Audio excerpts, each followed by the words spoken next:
রাখতে হবে। এই বর্বরতা কোনো সেনা সদস্য করেনি। কে করেছে তাহলে কে করেছে স্যার? সম্পূর্ণটাই তদানীন্তন বিজিবির সদস্য দ্বারা সংঘটিত। জি স্যার, সম্পূর্ণটাই তদানীন্তন ডিজিপি সদস্য দ্বারা ঘটছে। ওকে, তারপর ফুল স্টপ। ইংলিশ কম বুঝি, ফুল স্টপ বুঝি, মানে একবারে বন্ধ বুঝি, এরপরে কোন? এখানে কোনো ইফ এবং বাট নাই। আচ্ছা স্যার, ইফ এবং বাট নাই, ভালো কথা। তাহলে ইফ আর বাট আসলে আপনার ক্ষমতা শেষ নাকি? আপনার জার্সি খুলে ফেলতে হবে নাকি স্যার? জানেন তো? হ্যাঁ, কাদের কাদের জেল খাড়াইছেন? জেলে কারা ছিল? একটু একটু একটু বলেন তো ইফ এবং বাট নিয়ে বলতেছেন, একটু বলেন।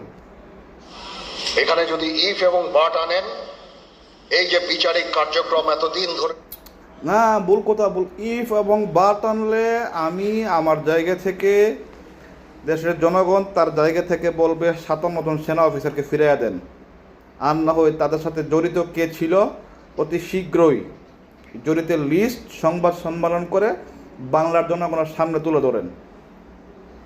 হয়েছে 16 বছর ধরে 17 বছর ধরে যারা জেলে আছে, যারা কনভিক্টেড। ও স্যার, এই 17 বছর জেলে জেলে কারা ছিল? যারা কি ওই সেনা সদস্য হত্যা করছিল তারা ছিল? তারা ছিল না স্যার, তারা ছিল না। সেই বিচারিক প্রক্রিয়া ব্যাহত হবে। এই জন্য স্যার, বিচারিক প্রক্রিয়া তো এখনো শুরুই হয় নাই, ব্যাহত হবে কিভাবে স্যার? এখনো শুরুই হয় নাই স্যার, একটু অপেক্ষা করেন না। আমাদের খুব পরিষ্কার করে মনে রাখা প্রয়োজন। স্যার স্যার মনে আছে, আপনি ও জিনিসটা খুব পরিষ্কার মনে রাখেন স্যার। কেন জানেন? আমি ওই ব্রিগেডিয়ারদের বলতে চাই, ব্রাহ্মণবাড়িয়ার সূর্য সন্তান, তাকে নিয়ে বলতে চাই, তাদের বিচার আজও হই নাই স্যার। ভালো কথা, আমরা যে জার্সিটা এটা কেমনে পাইছেন স্যার? আপনার চেয়ে মেধাবী, যোগ্য, হ্যাঁ, অভিজ্ঞ, ট্রেনিংপ্রাপ্ত কোনো বিদ্যাই কম ছিল?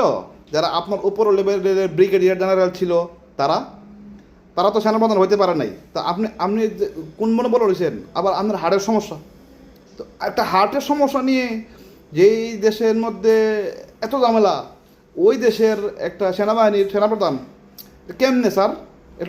কোন যোগ্যতায় এটা কোন যোগ্যতায় স্যার, একটু জানান। হ্যাঁ, জার্সি খুলতে বলতে শীঘ্রই। তেল মেকেন না বালাম।